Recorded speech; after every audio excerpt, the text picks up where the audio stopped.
Os partidos do Centrão articularam rejeição e a Câmara derrubou a medida provisória alternativa ao IOF.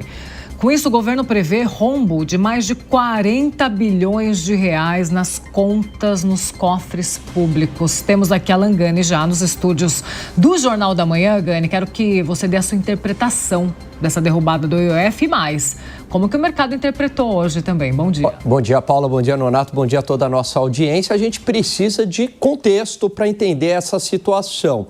Essa MP, a 1303, ela veio justamente no momento que havia a possibilidade da derrubada do IOF, ou seja, quando o Congresso derrubou o aumento do IOF. No final das contas, o governo acabou ganhando essa questão.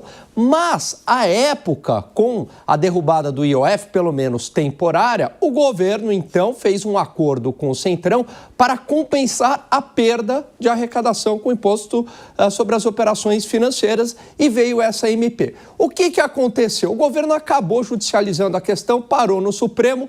O governo ganhou, voltou o IOF. Só que daí, em vez de derrubarem lá atrás a MP, como era o acordo inicial, ou seja, a MP só teria a validade, iria tramitar se o IOF fosse derrubado, não. Mantiveram o IOF e a MP. E aí, evidentemente, isso significa um aumento de carga tributária. E aí entraram em ações aí os setores específicos, os lobbies no Congresso Nacional, principalmente o agronegócio, setor da construção civil, setor financeiro e também o setor de apostas, as bets. Isso porque essa MP traz, na verdade, um aumento de impostos tanto para operações financeiras, investimentos no agronegócio, no setor imobiliário e também, claro, no setor de apostas. O ministro Fernando Haddad deu uma entrevista hoje cedo dizendo o seguinte, que não tem aumento de imposto, que você tem uma equalização para que todos possam efetuar os pagamentos, corrigindo distorções que ele diz que vê no nosso sistema tributário, no nosso sistema de pagamento de impostos também. Ela até citou a diminuição do IR para quem ganha até R$5.000. Essa narrativa, ela se sustenta ou não, Gani?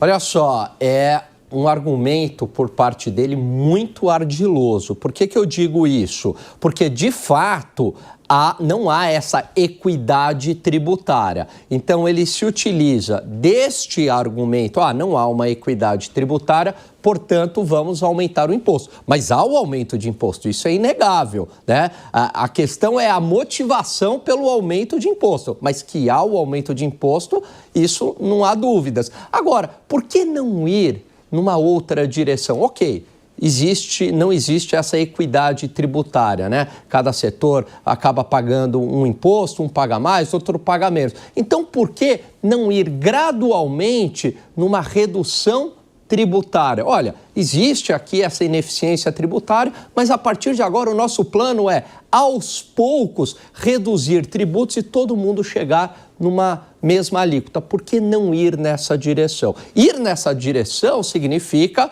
corte de gastos, significa enfrentar lobbies poderosos e não é fácil. Então, significa cortar privilégios da máquina pública, subsídios, significa também, muitas vezes, cortar gastos assistencialistas. E aí você precisa de reformas que não são de governo, mas reformas de Estado e enfrentar reformas aí impopulares. Mas seria, no meu entendimento, o melhor caminho, Nonato. Para a gente fechar esse tema, Gani, a gente vai ter um rumo, claro, pelo menos é aquilo que o governo alega. O Haddad falou que vai pensar em alternativas, sentar com o presidente Lula e apresentar essas alternativas para quem sabe isso possa acontecer. O que é que pode vir de alternativa por aí? Eu vi alguns especialistas falando em antecipação de receitas. Isso é possível? Não é? O que é que pode vir por aí, Gani? Tomara que a gente não vá por essa antecipação de receitas, que a gente já viu isso, inclusive, lá no governo Dilma, Você tem um dividendo lá para receber, o governo tem um dividendo, por exemplo, da Petrobras para receber e aí, contabilmente, você já coloca numa antecipação de receita, ou seja, mas ainda não teve o efeito caixa.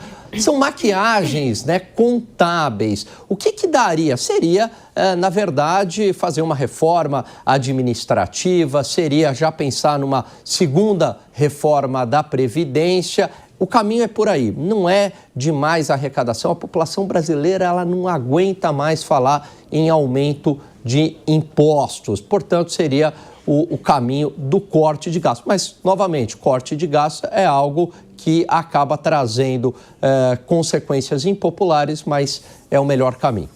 E vale lembrar também que o ministro tem falado bastante que nós temos tido e nós vamos entregar o melhor resultado fiscal dos últimos anos, né? Então, por isso essa decepção do governo também. Mas não é verdade isso, porque o melhor resultado dos últimos anos foi em 2022, que teve superávit primário. Agora, é verdade que também o superávit primário em 2022 foi obtido às custas de uma exclusão de parte do pagamento de precatórios. Mas eu já fiz essa conta, né? Porque todo mundo fala, botei os precatórios para dentro e aí, mesmo com o pagamento de precatórios, daria um 0-0. Boa. É isso. Até mais, Gani. Daqui a pouco o Alan Gani volta com mais comentários de economia aqui no Jornal da Manhã de hoje. Agora são 9h18.